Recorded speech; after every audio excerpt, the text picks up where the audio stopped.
This is Duke University.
John Harwood, class of 78.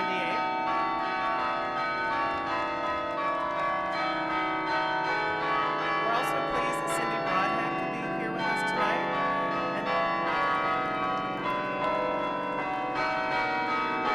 Okay, you're going to have to hold your applause just for a little bit, because we have a few people to introduce. Okay. Not that they're all not worthy of your applause.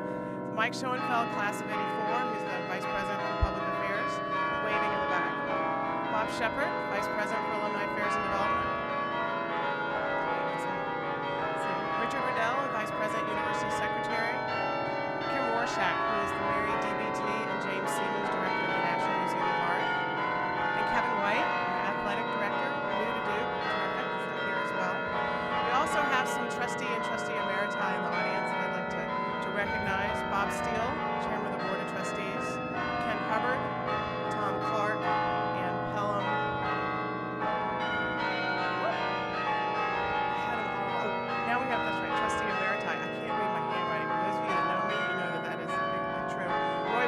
Trustee Emeriti, Tony Duke, Trustee Emeriti, and of course Judy Woodruff, Trustee Emeriti. So we're delighted to have these leaders here as well. Thank you. Now you can applause.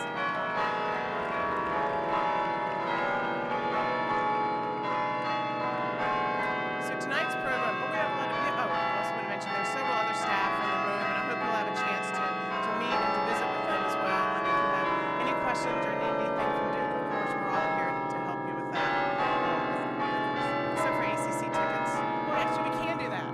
We do have some of those left available, just not on the floor. But Kevin White can help you get on the floor. And nobody wants to go Sunday to the Dean Dome. I know that. So tonight's program is the Duke Idea is a little different spin on our traditional alumni event.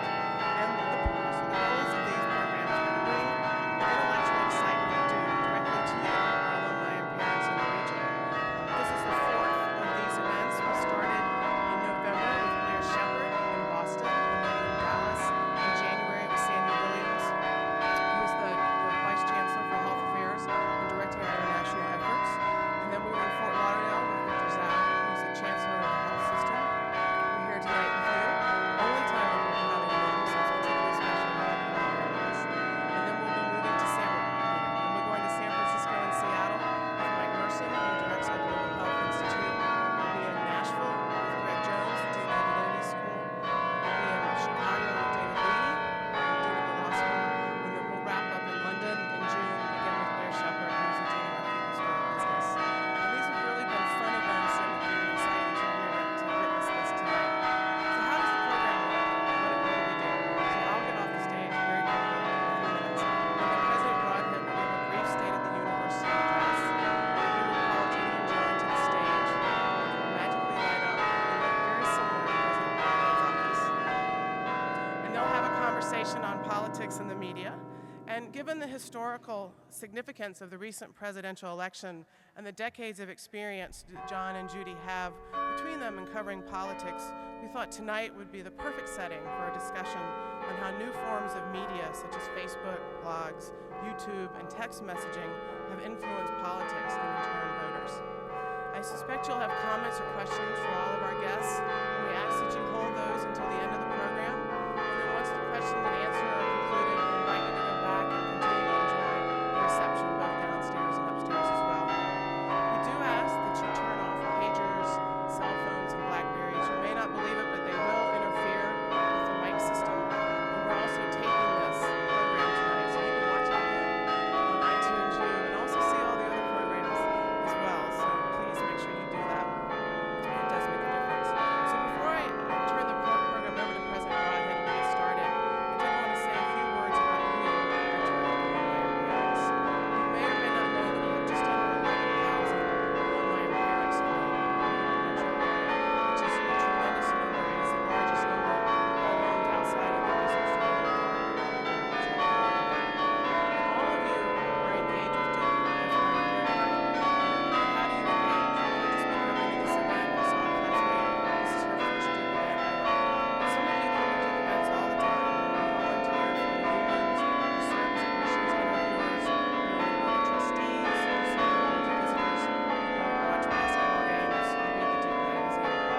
cut it down. So it's very brief, and I know this is really a man that needs no introduction. And so President Broadhead became Duke's ninth president in 2004, and since he arrived, he's ushered in a new era of expansion, investment, and altruism at Duke. From the creation of the Duke Global Health Institute and the success of our financial aid initiative to the launch of our civic service program, Duke Engage, President Broadhead has been a true leader for our university, and it's my pleasure to turn the podium and your attention over to Dick Broadhead. Thank you.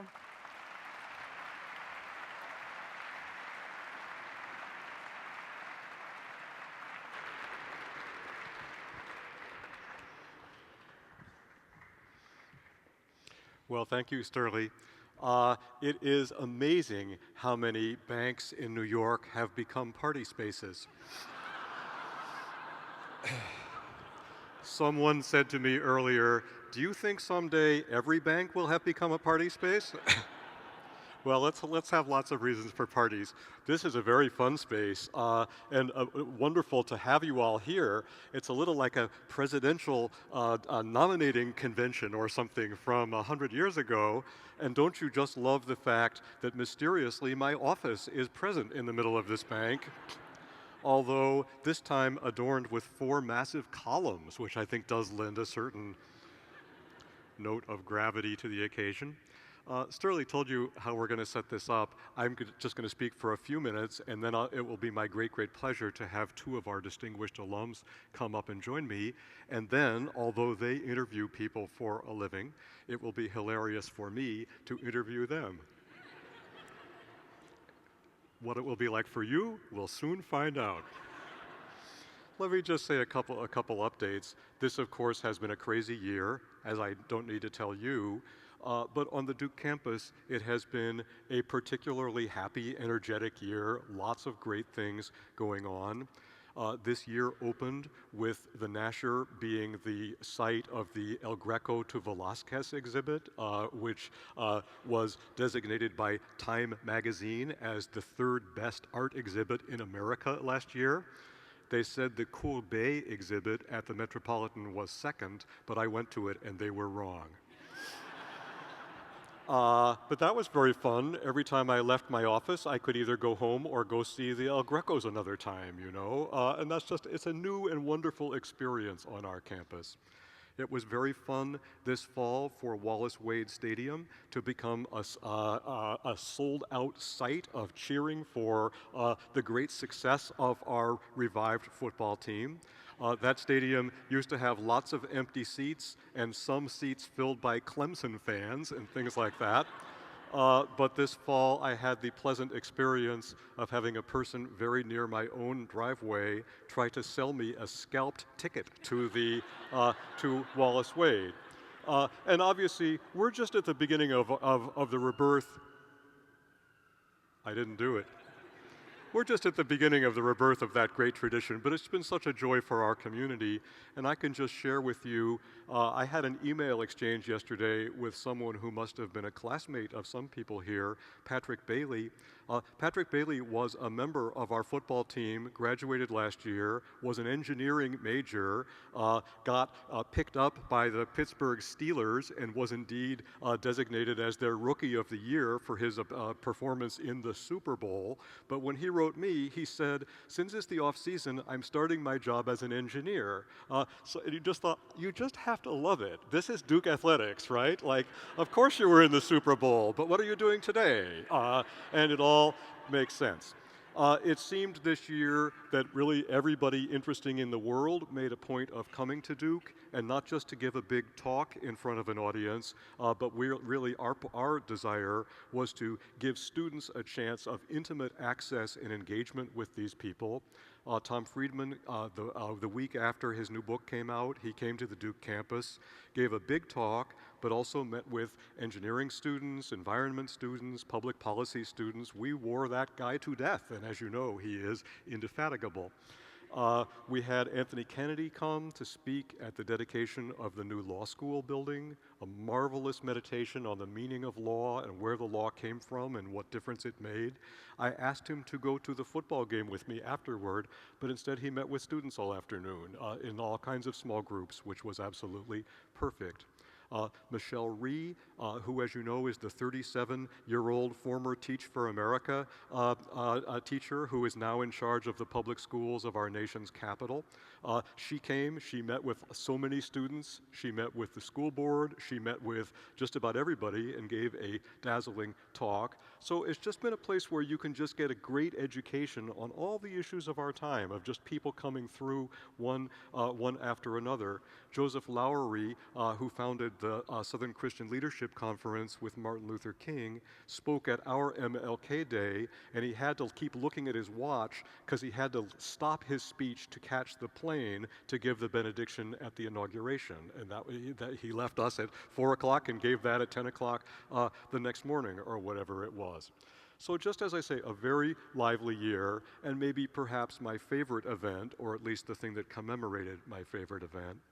Last Friday night, we had a great big party to celebrate the conclusion of the Financial Aid Initiative, $308 million in permanent endowment support for financial aid that was raised by Duke University to guarantee that the university will stay accessible to students on grounds of talent and dedication alone, irrespective of their parents' income. And that's a great commitment for a university to make.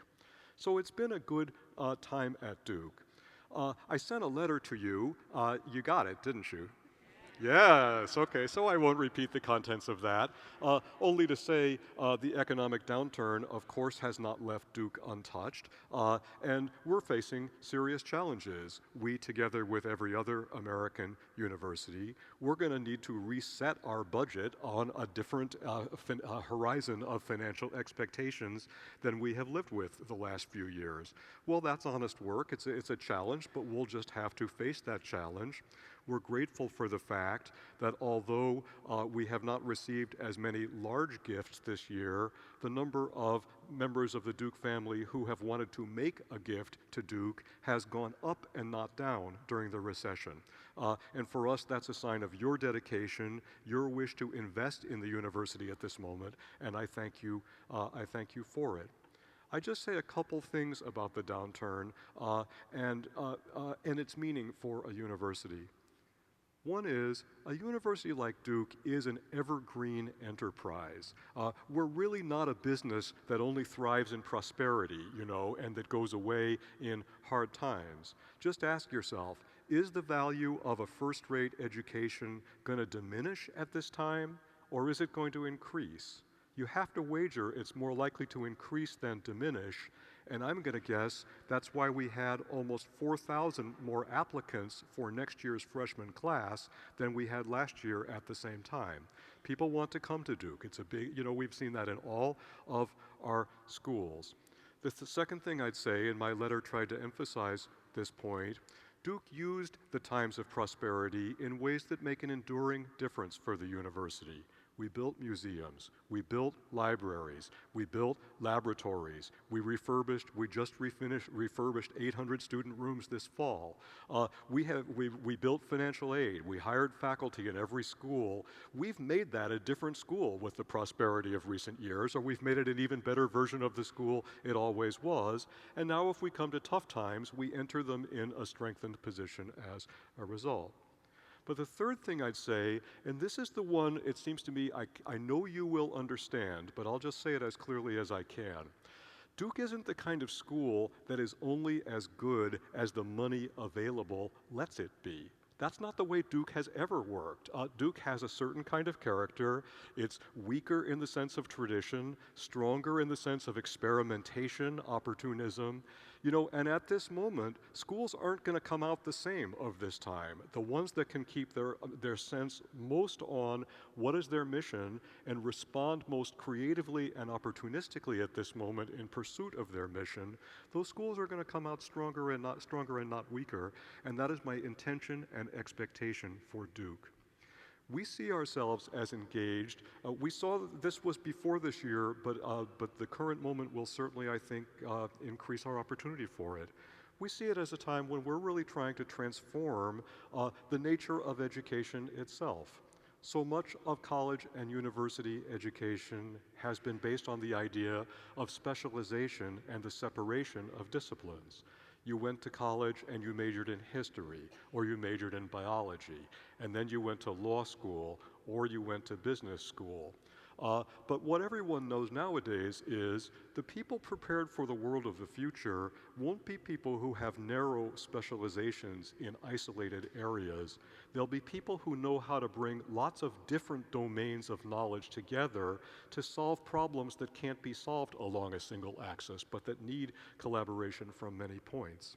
I was standing upstairs having a pleasant chat with 3 of you who graduated last year from the Master of Engineering Management program.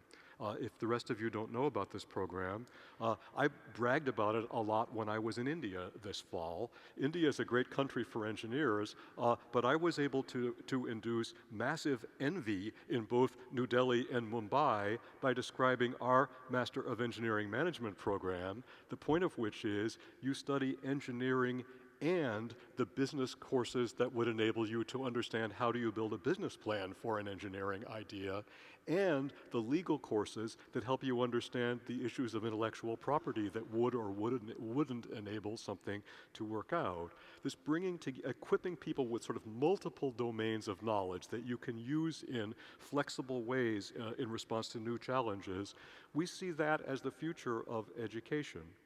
We have a global health program. Those of you who came 2 years ago when I was on stage in New York with Bart Haynes, he's a great figure in that program. He's the person who's leading the international effort to find a vaccine against HIV/AIDS.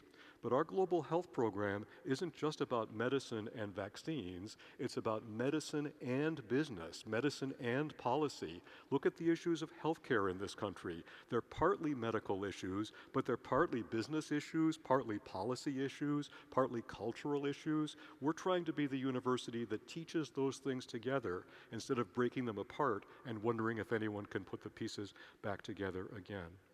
And then the second thing, and after this I'll turn to our guests, the second thing is we are really strongly promoting the idea that education is not about passively sitting, listening to authoritative people, such as you are doing at this moment. And above all, education is not about doing the homework and getting the good grade. Education requires engagement from students. It requires them to take in knowledge and figure out how to incorporate that with their energies of personal creativity and bring that knowledge back out in such a way that you can use that knowledge to help contribute to the solution of the problems of our time. I love the fact that if I meet a Duke engineering student nowadays, as likely as not, they will have worked in Uganda last summer, or in Peru last summer, or in Bangladesh last summer, creating clean water projects or something of that sort, taking things they learned in class to some place where you have to put that knowledge to the test. How can you use that knowledge to create something that can be sustained there after you go home and aren't there to fix it? Students who take knowledge from the classroom and go out into the world, they learn more about the world, but they learn what that knowledge was for in the first place. And then they come back to Duke and they know what they now need to know, which is extremely important for our students. I saw one of the last students I saw before I left Duke for New York was a kid who graduated last year who's founded a program in Durham called Student U. Just ask yourself, how easy would it be to do this? This kid, he's now 22, I think he's from the New York area, he persuaded the principal private school of Durham to give up its campus to a summer of enrichment programs for kids in 5th and 6th grade, the age where kids are most at risk in falling off the sled in school. He got a private school to give its campus. He got the Durham public schools to send its school buses. Public and private schools never cooperate, but he got them to. He got teachers from both schools to come and be mentors for student teachers. He got students, 40 strong, from Duke and UNC and NC Central to come teach together as the teachers for these students. It's just phenomenal. And you look at it and you think, in a country where the challenges of the uneducated portion of our population, or the people who haven't had the benefit of education, are so great, isn't it nice that our students are actually doing something about it, but instead of just enrolling in someone else's program, using their personal intelligence, their personal creativity to put something together and make the world different as a result of their own initiative. Universities have great things to give to the world. We give discoveries, we give research, but the main thing we give are intelligent people who can go out and be active citizens of their world. And we're trying to make Duke the place that just, where everybody who ever comes there will get that experience and go on to that career. It's a good time. Let me break off there and introduce you to two examples of the kind of smart person who you can have as a teacher, and then all of a sudden you can see them become something later on. Judy Woodruff, John Harwood, why don't you sneak up and sit in the chairs and maybe the light will come on. Meanwhile, I'll tell you who these people are. These people have something in common with you. They went to Duke. They have something in common with you if you're the kind of person you should be. Whenever Duke asks anything of them, they say yes. We had the bright idea for this event. I sent them an email, and I don't think you had it for 45 minutes before I had an answer from both of you, which is, of course, I'd be happy to do that. Like, you both came from Washington to do it, it seems to me. It's just preposterous, the things I ask of people, and delightful how often they say yes. Yes, men, yes, ladies. In your case, I like that. They have something in common with each other, which is they are among the most admired political commentators in modern U.S. history. You've heard them both, you've read them both. They really define the standard of objectivity, of fairness, of decency, of articulateness, and much of what we know about the political culture of our time, we know through teachers like you guys. I'll just quickly say, Judy graduated from Women's College that's right, isn't it, in 1968? Yes, come on. Okay. It was not long before she had been discovered by NBC, and I believe you covered the White House in the middle 70s and I think the Carter administration. Since then, you have been a regular on CNN, perhaps an even greater regular on PBS on the MacNeil-Lehrer NewsHour, and now you are back again with Jim Lehrer. You were asked by PBS and some other organizations to do a massive study of the young generation in America recently, a great piece of journalism.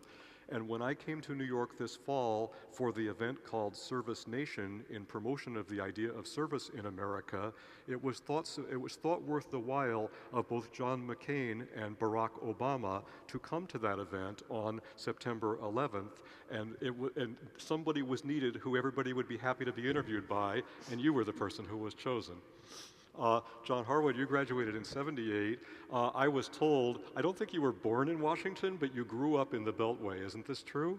And I was told that your dad was a political reporter. Well, you come by your career honestly, I guess. And I was told that you traveled on your first campaign plane when you were 11 years old. All downhill from there. Since then, by the time you were in your middle 20s, I think you were hired by the Wall Street Journal to cover the Reagan White House. Since then, now we know you as a commentator on CNBC. We know you for your writing in the New York Times. We know you for your recent book about insider politics in Washington.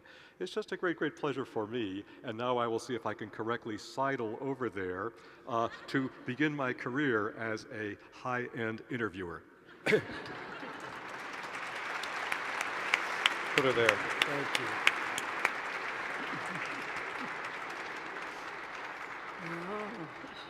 Here we are in a family-like setting.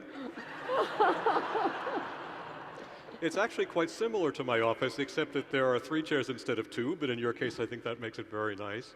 I'll ask you an easy one to warm you both up, which is, would you tell us how you found your way to the line of work we know you from, and how Duke fit in that story? Would you?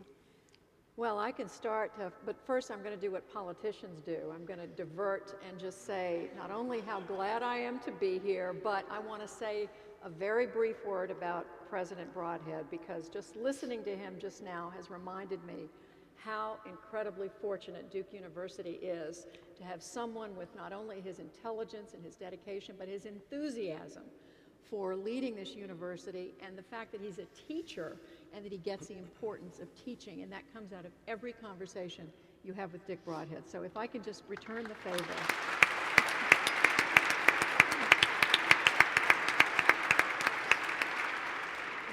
This interview is going very well so far. It's what all the politicians do. But in this instance, I mean it. I mean it. I transferred to Duke from a small women's college in Raleigh called Meredith, where I had started out in math. And I happened to be captivated and fell in Really? love with political science because I took a course at Meredith and then more at Duke, fell in love with political science, wanted to work in government and politics, and was lucky enough to work for my congressman in Washington for a couple of summers That's pretty good. back in the late 60s. And as I approached graduation, I had conversations with women who had been to a number of different colleges in Washington who said this was not a particularly good time to come to Washington. So I went back to Duke my senior year, was taking a course in politics and mass media, and had conversations with a professor who said, have you ever thought about the media? I hadn't done so, but I started to my senior year at Duke, and it was because Incredible. of frankly, the influence of two professors who are still at Duke, David Palitz and Alan Kornberg. Fantastic. Both of whom had a big influence on me, and it was for that great. reason that I turned in the direction of media. See where the love of math can lead? How about you? I want to say, first of all, thank you guys for coming out. To watch our medium over the last few days, you would think the only way you could draw a crowd like this is if you picked a fight with Rush Limbaugh. And it's pretty amazing that we've had so many people come out. And I also want to say, she said something nice about President Broadhead. I want to say just about Judy, now that I have been in the TV business for a few years, because most of my career was in print, I appreciate this more and more, but the best that you can be in television news is what Judy Woodruff is. That's exactly right.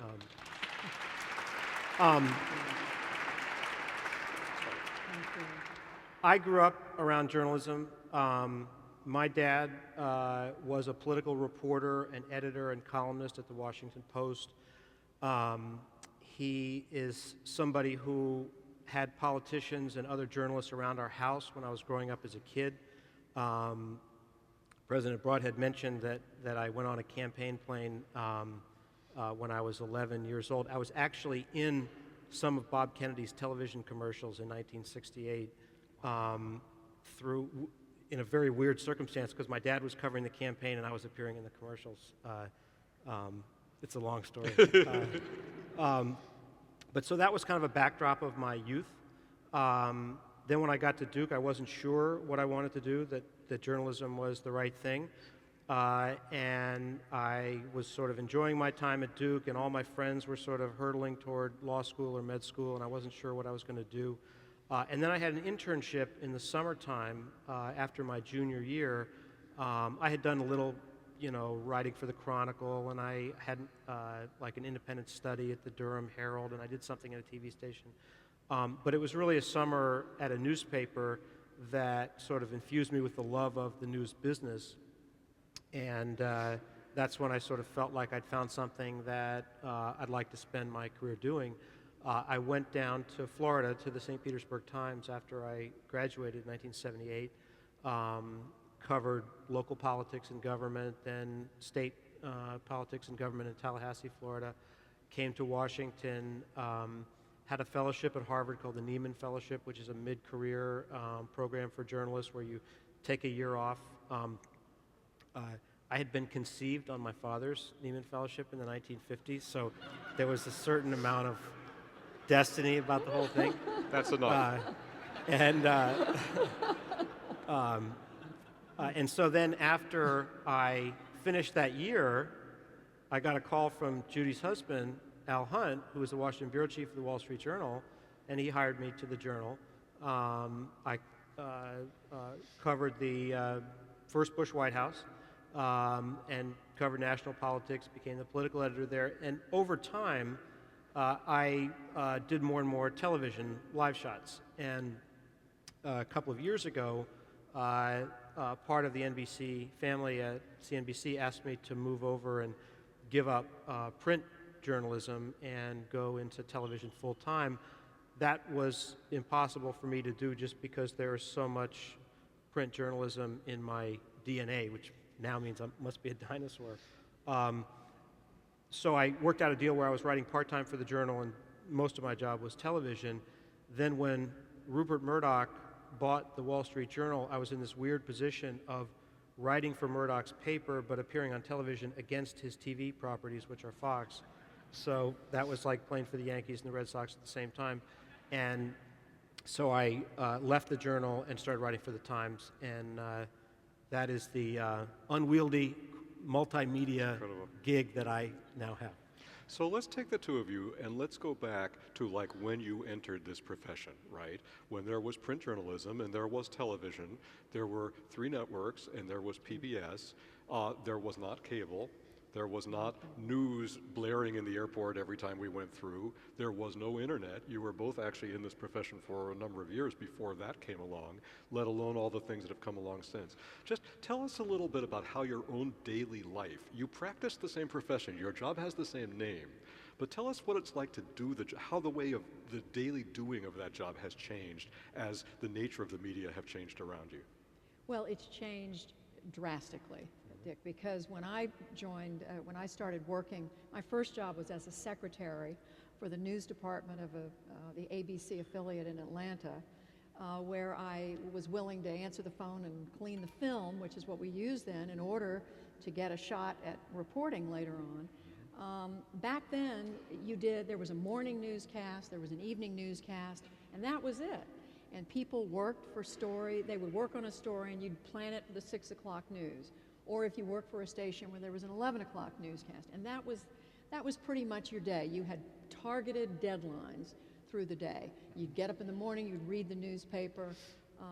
Newspapers, of course, have always been vital to television and to radio before it in terms of determining the agenda of what we cover. Fast forward to where we are today, you are on call 24/7. If you're John Harwood and you're working for MSNBC, CNBC, and occasionally the network, you are, from the time you wake up in the morning until the time you go to bed at night, responsible for reporting. If something happens and you're following that, you're supposed to be on the case. You're supposed to be calling your office, calling the desk.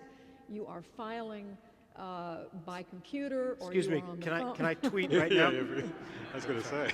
It is night and day from what it used to be. It's harder work. It's also a lot more fun. And it's fraught, Dick, with the possibility of making lots of mistakes because we're doing it all the time. That's right. But it's also incredibly exciting to have as you all know, the explosion in technology that has brought us to where we are today. I think of it even in a longer span when I reflect on what it was like for my dad covering campaigns and what it's like for me now. So much time used to pass before an event that occurred became publicized. They didn't have live trucks at all these campaign events. And so many times it would be hours before anybody else learned of what the people covering a campaign had experienced. And now the velocity is so fast that I was joking about Twitter, but there are people who tweet all the time. I think it's insane myself, but and that's probably a sign that I don't get it. But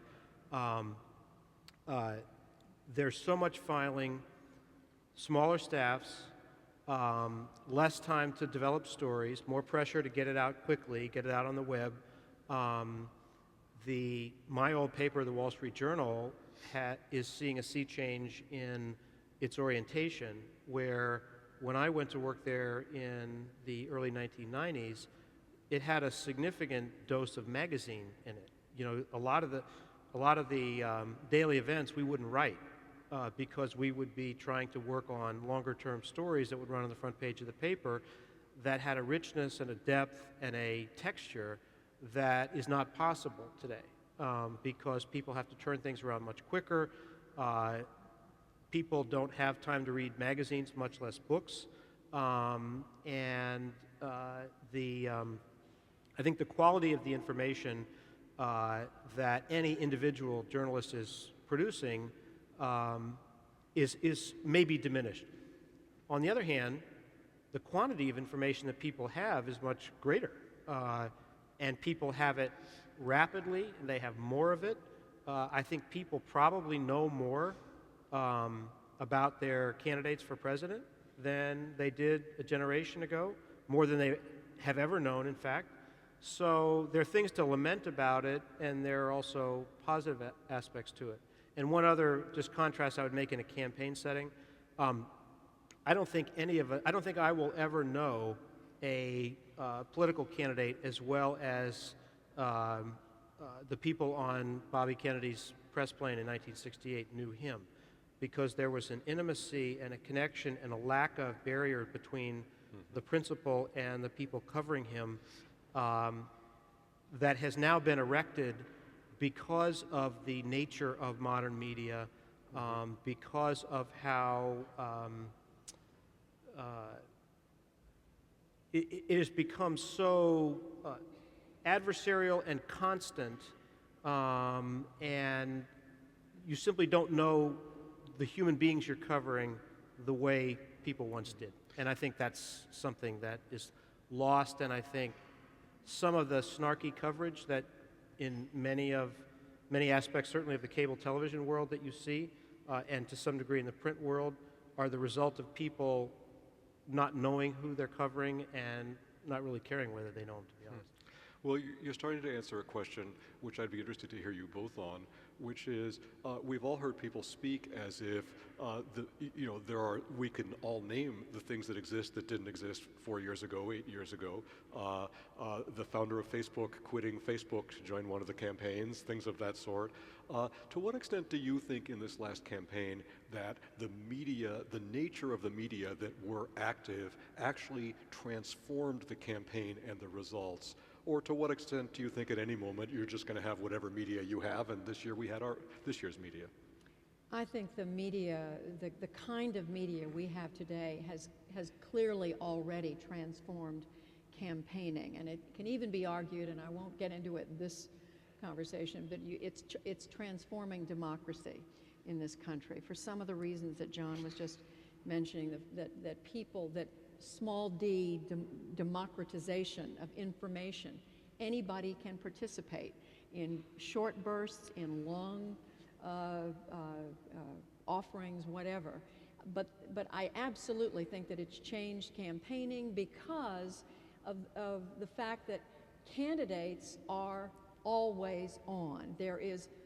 It's very, very hard to find a moment when the candidate is not being watched, observed, written about. Sure. So that's part of it. It's also the fact that you have, and we've touched on this, it's not only television and radio, which we're familiar with, the internet, email, it's text messaging on cell phones, it is Twitter, this new form of communication. It's Facebook, which Dick just mentioned, which is the way young people and now old people communicate with each other. It's YouTube. The campaigns went after each other this year tooth and nail on YouTube. It was on YouTube where the McCain folks went after Barack Obama after one of his big speeches and compared him to Britney Spears and said he's a celebrity candidate. And then the Obama people came back with an ad of their own attacking, saying that John McCain had been transformed to the something Express that was not, the Straight Talk Express. The wheels came off the Straight Talk Express. But my point is that the media is now being used very skillfully by these candidates and by these campaigns, not only to get their message out, but to attack each other and to communicate, in the case of Barack Obama, in an extraordinarily skillful way with the American people, with voters. Howard Dean started it in 2004, really kicked out the internet as a way to communicate, a way to raise money. The Obama people moved it up several notches. The Republicans will tell you today that they are playing catch up, and they want to do everything the Democrats have done. So you're watching the transformation of political media right before your eyes. And you had in Barack Obama a candidate who was uniquely situated to capitalize on those developments, both by virtue of his youth, by virtue of the fact that he was a cross-cultural candidate, biracial candidate, somebody who, by his person, was in better tune with the ethos of younger voters. And he had a campaign team that was very, very attuned to those techniques as well. If you put Hillary Clinton's campaign team with Barack Obama and Barack Obama's campaign team with Hillary Clinton, I don't think you would have had the same result, because I think there was somewhat of a different mindset of among the Obama people. They made very, very effective use of social networking tools, and were right at the generational pivot in a way that, I mean, we saw extraordinary turnout by young people and an extraordinary disproportionate Democratic vote. And it's one of the reasons, by the way, that the Democrats are juicing this Limbaugh story as much as they are, because he is a repellent figure to many independent voters, and women swing voters, but especially younger voters. And that's one of the reasons why they're driving it. Well, it's very interesting. Democracy is always being transformed, and there's always new tools, and so we live in the latest transformation of it. But strange to say, we live at a time where the rise or the political ascendancy of the new media turn out to coexist with a degree of challenge for our political system. I mean, the orders of problems that our country has not faced for generations. And for me, it raises. I just think about the following. Think about the following question. Just let me see if I can make this clear. We now have a leadership that needs to explain to the public why it's all right for the public to be mad at certain institutions, but why the government needs to invest unimaginable sums of money in those very same institutions.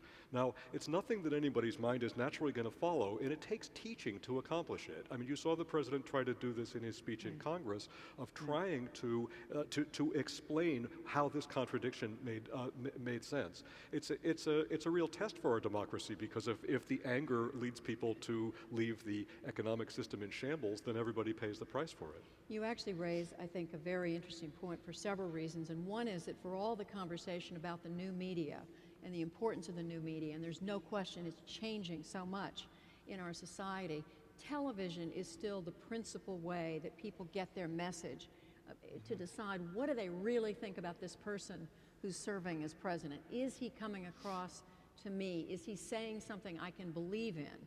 And it's obviously one of the reasons Barack Obama was so successful, because he is a very skillful communicator. But to get to Dick's point, when this administration was caught in its earliest days dealing with an imploding economy, a banking system, clearly having a very difficult time, it was the Treasury Secretary to whom it fell to explain their bank rescue plan. Right. And Tim Geithner, who had been, as everyone here knows, the head of the New York Federal Reserve, and who had been chosen personally by Barack Obama because the two men had hit it off remarkably well. There's no question he's intelligent. He brought all the skills they needed, but in that moment when he needed to convey a sense of confidence and authority and reassurance, and frankly, just a simple, clear explanation of what this banking rescue program was all about, I think it's safe to argue that he fell short of the task. It's not to say he's not a skillful person who shouldn't be in the job of Treasury Secretary, but today those communication skills are so critical, and especially at a moment like this, when the country is feeling unsteady and wondering what's happening next. This is at a time like no other. We want voices from Washington, which you could argue the financial center of the fulcrum of the country is moved from this city a few hundred miles south to Washington. We want leaders who can explain to us what's going on and make us feel a little bit better about where we're headed, even as they give us bad news. And I think the moment, Dick, you identify with Tim Geithner was a moment when you could compare communication skills, and I think he had a tough time with it. Well, and there's a big media component of that. Let's take the recent example that comes out of my network, which posed an incredible a challenge of communication and political management for the Obama White House. Rick Santelli, my colleague, who reports from the Chicago Merc, did this rant against Obama's housing. How many people saw that or heard of it? Okay. And he called for a Chicago Tea Party and all this sort of stuff, and the thing went viral, and it got huge numbers of views on YouTube, and became part of the downdraft that exists in financial markets in response to what Tim Geithner proposed and other aspects of this very, very difficult exercise the administration's involved with to try to resuscitate our financial institutions. So they had to decide. I started hearing about this at about 7 o'clock in the morning, where I was pressing for an interview, and I hadn't actually paid attention to the reverberation of what Rick had done the day before. And like the first email I get from Robert Gibbs is like, "Get lost until you tell Rick Santelli to shut up." And so I'm hearing about this, and then hearing that they're like having meetings about it, and they're trying to decide what to do, and they decided to whack Rick from the podium. So Gibbs briefs that day, and he comes out and hits Rick pretty hard. The judgment call is, if you do that, you bring more attention to it. And of course, for a cable television network, which wants people to watch its network, that was like, Rush Limbaugh getting in a fight with Michael Steele. It was, wow, this is great. And so there were constant promotions all day, the White House versus us and all that stuff. How do you manage that cacophony out there? It's very, very difficult to do. They had the same thing that happened the other day. Jim Cramer, another colleague of mine, went on the Today Show and said that Obama was presiding over the greatest destruction of wealth in American history. And so they have to figure out, do we react to that? The Today Show, a lot of people watch the Today Show. And they decided they didn't want to escalate it quite as much as they did with Rick, so it was a more tempered, smackdown of Cramer. But I don't envy them that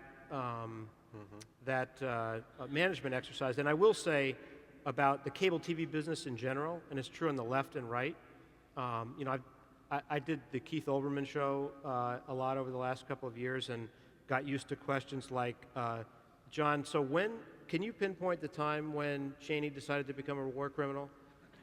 And you have to figure out how you're going to handle something like that. And I don't do like left-wing opinion, so I had to figure out a way to deflect the question.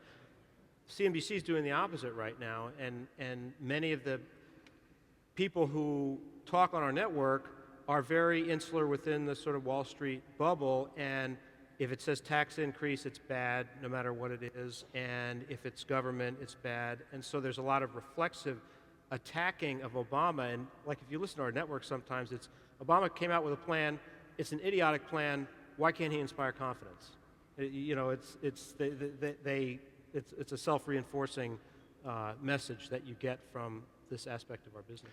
Well, okay, what you just said actually leads to a question I'm particularly keen to ask, which is this.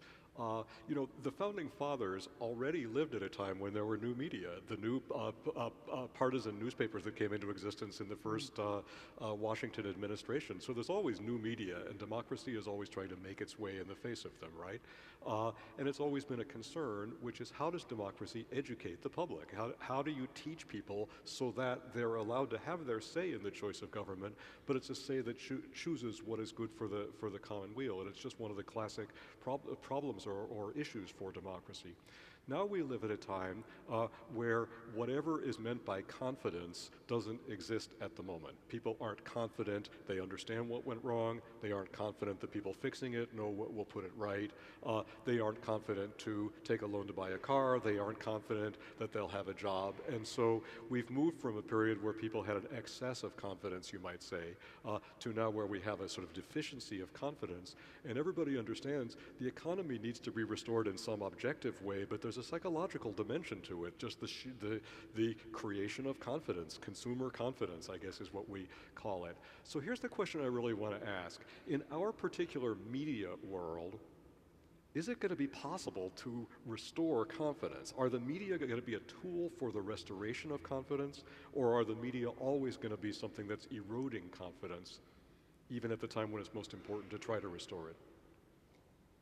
Well, This is my extra credit question. This is the AP question. I think, spoken like a professor, I think that there are parts of the media that have a very difficult time focusing on what's important and focusing on information and, frankly, playing it straight and saying, here's the information you need, here's what you want to think about as a citizen as you make decisions about how you go about your life and what you do about your retirement plan. There are elements of the media, and I don't need to name them, cable news plays into it to some extent, clearly the internet, the blogs, and so forth. On the other hand, there are elements of our media that I think continue to do a remarkable job. I think the New York Times, John's newspaper, greatest newspaper in the world as far as I'm concerned, continues on a day-in, day-out basis to do a remarkable job covering the story. I can pat not myself on the back, but Jim Lehrer and the franchise of the NewsHour, because I think it's one of the television programs that day in and day out takes a good look at what's going on now and tries to impart information. At the same time, Dick, you're right. We live in a time when we are used to a lot of opinion and a lot of argument, and what one hopes is that all 320 million of us who live in this great country can find a way to get to sort of get through the stuff that's just opinion, that isn't always based on information, to get the information that we need. And in many ways, the internet makes that more possible, because you can now, as everybody knows, you can go on the internet and get anything you want, including raw research, original information. You can also go on the internet and Twitter and the rest of it and get something that's quite off balance and frankly false, and that's a complete rumor, which I think falls back on our system of education in this country. We need to educate this younger generation, and frankly I think they're doing a pretty good job of it, because they've found a way to get information, many of them differently from the way my generation did, but they are finding information for themselves, a lot of it on the internet, and they are making up their own minds about what they think. And this is the generation, many of them are getting a great education at institutions like Duke University. So part of me worries about it, but part of me is very hopeful, because I see them coming along and I see them managing to get what's going on, to understand it, and frankly understand it enough to worry about what it means for them and for their livelihood as they grow older. So I'm gonna phrase my question to you one more time. Are you telling me I didn't answer the question? Your answer was She was so beautiful. nice to you, and you just nailed her like Your that? answer was beautiful. But here's the specific question I'm asking. Do you regard the media as a means to the creation of confidence, as compatible with the restoration of confidence, or do you see them as just endlessly eroding confidence? You gave a great answer, but now I want to hear his answer. Well, look, I think our business is to tell the truth, and so I don't see an independent, confidence-building mission for the media. However, I do think that there's way too much stupid attitude in the media, and those of us who try to practice a different kind of journalism have to fight for our space and to preserve a space for a fair-minded and honest analysis. There is that's not easy, because it's hard. Even before the recession, news media organizations are fighting to survive. They're fighting for eyeballs, for people to buy their paper, look at their website, watch their television channel. I'll give you an example. Cable television, MSNBC, I do a lot of stuff there. One of our producers was telling me, I do the hour from 2 to 3. They do a lot of market research. And one of the pieces of market research they found was toward 3 o'clock, they lose viewers because kids come home from school and take the remote control from the parent or the babysitter.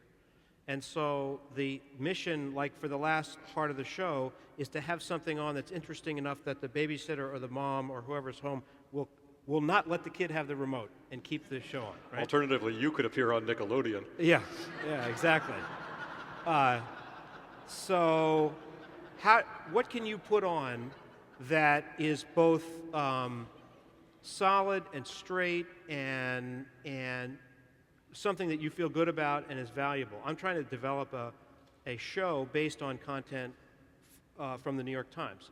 How can you make that interesting to a large audience?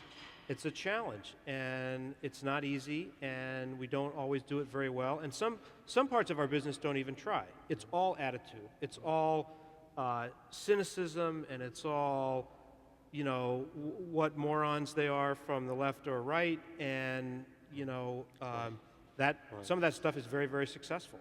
And I just think we have to preserve at least some page for the, some space for the analysis page as well as the sharp editorial But page. the problem, if I could just interrupt, is that right now all this is happening, all this confidence issue is arising at a very time when the foundation of journalism in our country, our newspapers, are under siege. They are closing their doors. They are shrinking. They are losing advertising. They are firing reporters, laying off reporters. There has been a mass exodus of reporters from newspapers and television to some extent around the country. And all this is happening at a time when we need more information. We need solid information. That's what news reporters do. And they're the people who are losing their jobs. The people who yell at each other on television all have their jobs. I mean, there's an audience for that. And that's why they But the yell, people- because they think that's how they keep their job. But we have a crisis in this country right now in the newspaper industry. And you know, a lot of us who are, you know, old timers in this business worry a lot about where we are headed. The New York Times, the venerable New York Times, is worth today, what, John, 1/6 of what it was just a few years ago. It's had to have an infusion of investment from outside the country. And there's a story like that for every other newspaper. Why do I keep harping on newspapers? Because they have so often been the foundation of when television reporters come to work in the morning, they pick up the newspaper to see what's going on, because newspapers traditionally have had more reporters. So to get back to Dick's question, you know, when it's the argument culture that's winning out and winning the ratings, and when real reporting is being diminished, I think we do have something to worry about in this country in terms of inspiring confidence. Can I tell you a multimedia story? This is completely getting out of hand. It just goes to Judy's point about people in television reading the newspaper every day. When I first left the full-time employ of the Wall Street Journal and was working for CNBC, but I was working for both at the same time, I got a little dose of this kind of inferiority complex that people on television have related to print journalism.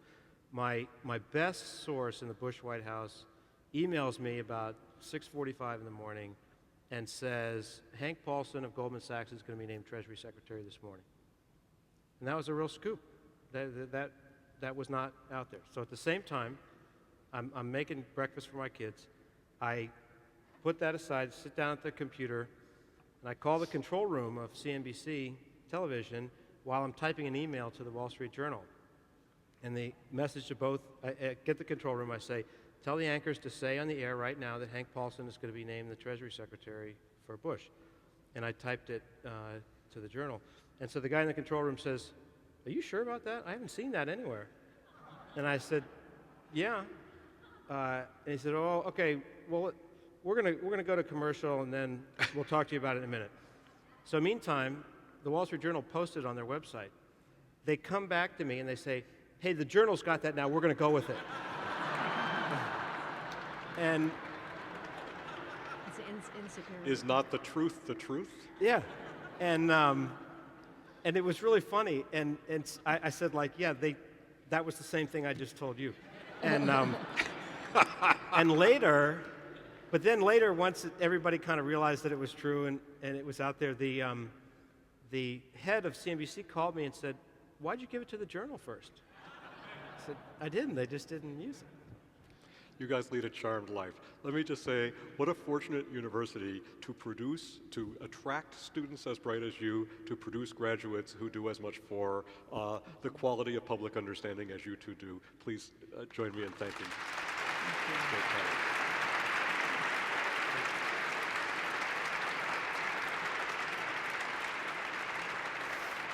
Shall we take a question or two? Let's take a question or two. We can't take a question or 10, but we'll take a question or two. Sir. Oh, you told me upstairs you were going to ask a question. Okay. It's a treat to be here. My wife is the alumna. Thank you very much. My wife is the alumna, and I wake up in the morning with John Harwood, CNBC, in front of my elliptical trainer, and he tells me what he thinks is going to happen during the day. And at night, I turn on the NewsHour, and Judy tells me what did happen during the day. So thank you both for making bookends to a really active day. But my question is for John. A few weeks ago, Timothy Geithner was confirmed as Secretary-Treasurer. But let's pretend for a moment, just hang in here with me, that there was another candidate, someone who had a political journalist background, someone who worked with the Wall Street Journal, someone who is now working with CNBC. And actually, it was John Harwood who was confirmed as Secretary of the Treasury. God help us. So we all share what Judy said about Timothy Geithner. I've recently been, you have to excuse me everybody, calling him Timmy Geithner.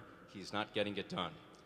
What would Secretary Harwood be doing right now to help this economy? Boy, I don't have a clue. And Try harder. yeah,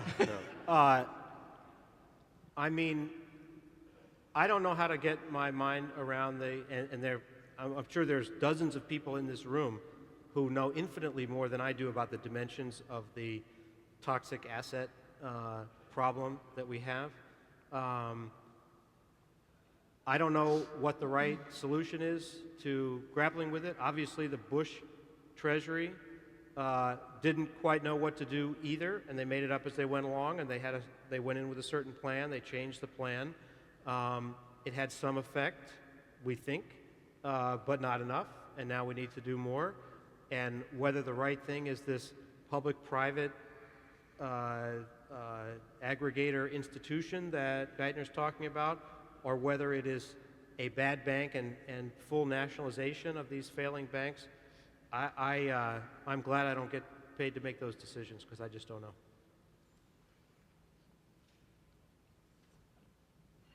Here's a hand. There's something magical about this row, I guess. Thank you so much. It's been an enormous pleasure to listen to you both. Judy, I actually had the pleasure of listening to you in Washington when the report on women at Duke came out a number of years ago when Nan Cohen was still the president. And John, I watch you on Morning Joe, so here we are. I actually had a very different question. You both referred a number of times to the changing media, the disappearance of print journalism, and I was wondering how you both hope to make your mark in teaching younger journalists about the importance of personal responsibility and accountability at a time when there is so much information that is so readily available and much of it misinformation. Judy, why don't you start? Well, that's actually an excellent question, because I'm sure John experiences the same thing.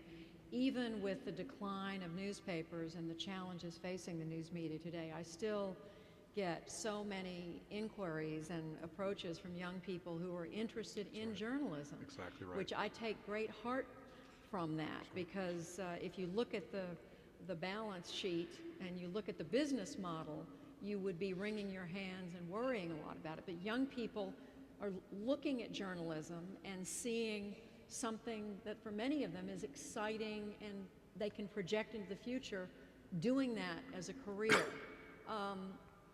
What I guess, what I try to say to young people is I talk to them about why they're going into journalism. And frankly, sometimes there's a difference because some of them will have sort of a starry-eyed idea about what's involved, and others will have thought about going out and reporting and writing and doing, frankly, the digging kind of work that you have to do to be a reporter. But I think it's more important, the reason I think your question is so important is because it's for the very reason, all the things we've been talking about here this evening, because what you see when you turn on the television or when you turn on the internet, so much of it is rumor, innuendo, argument. It is so important to remind these young people that we've got to continue to have good old-fashioned reporting.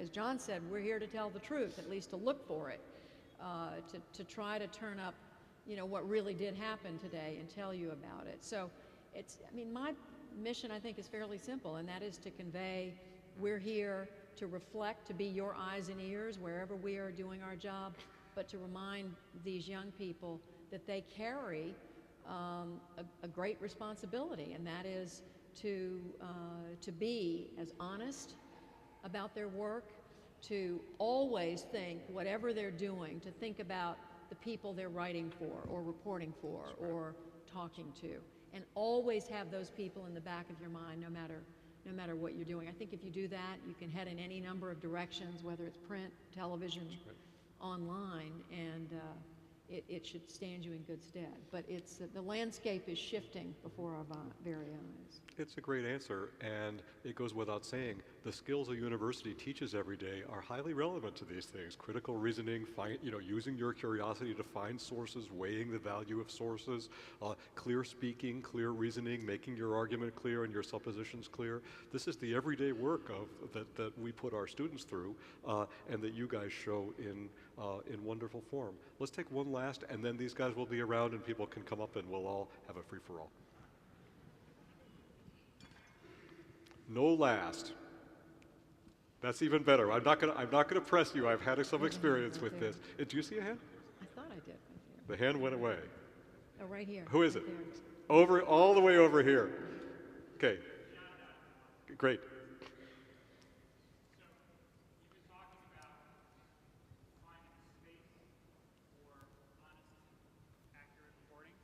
I guess my question would be related to what you just talked about, and I apologize, I'm not a Duke alum, but I am here with one, married to one. Don't embarrass her. I'm not going to embarrass her. This may embarrass her. Not everybody's going to get to go to Duke. I didn't get to go to Duke.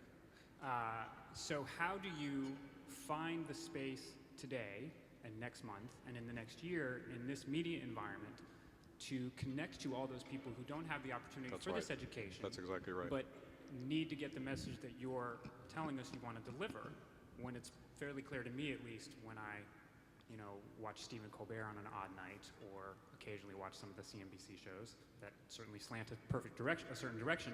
I'm curious about how you create the space you're looking for all those people who need access to it. It's actually a great question. Well, even though I operate in this world that I find a lot of fault with, I control what comes out of my own mouth. And so when I get, the way that I do it is to try to communicate in a way that I think is honest, fair-minded, try to account for my own view of the world and the biases that I bring to covering a story, understand what the other point of view is.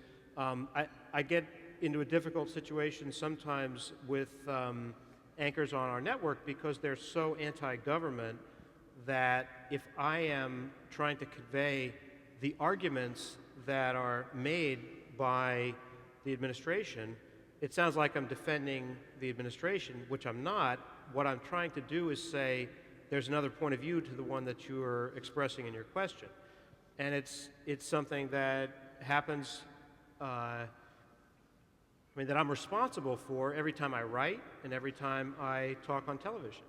And I think, on the question that Judy was just addressing with respect to young people, it's like we are, as parents to our kids, the most powerful thing that we do is by force of our example. And so I think you try to practice the profession in the way that you believe in, and that's a very relevant way of framing it, because the reason, or among the reasons that I value the vision of the kind of career that we have is because I watched my dad do it. And interesting story with respect to my dad, and it's something that I think is telling. It's something you don't see a lot today. I mentioned that '68 campaign with Kennedy where people became very close to him, and it was an exciting campaign, and I think for most of the people who covered that '68 political season, it was the highlight of their lives for people of that generation who covered politics. By the end of the campaign, he had been assigned to Kennedy because he was very skeptical of him, and I think the editor of the Post, Ben Bradley, had been very close to John Kennedy when Kennedy was president. He had a little guilt about that, and he wanted to have a little more distance, and so my dad was somebody skeptical of Kennedy, was assigned to the campaign. By the end of the campaign, like most of the people on that plane, he'd fallen in love with the guy, and he asked to be taken off the campaign because he felt he wasn't being objective anymore.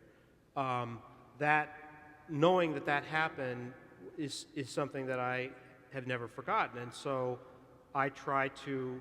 Doesn't mean that people like me don't view the world in a certain way and bring certain assumptions to it and have certain biases, but you have to try to be fair-minded about how you filter those out, present the other side, and present a report that a fair-minded person who totally disagrees with your view of the world can get something out of it. And I think if we do that, then, at least from my perspective, then I'm doing my job. Well, it's a pretty good last line, and those were a pretty good last couple of questions. And I think what the highlight is, you aren't just people who do your job well. You make a point every day of trying to live up to a certain ideal of how to do your job, and that's what you're known for, and that's what we have had the benefit of during this time. And so I just want to say what a pleasure it has been to be your interlocutor, and thanks for a great evening. Produced by Duke University. Online at duke.edu.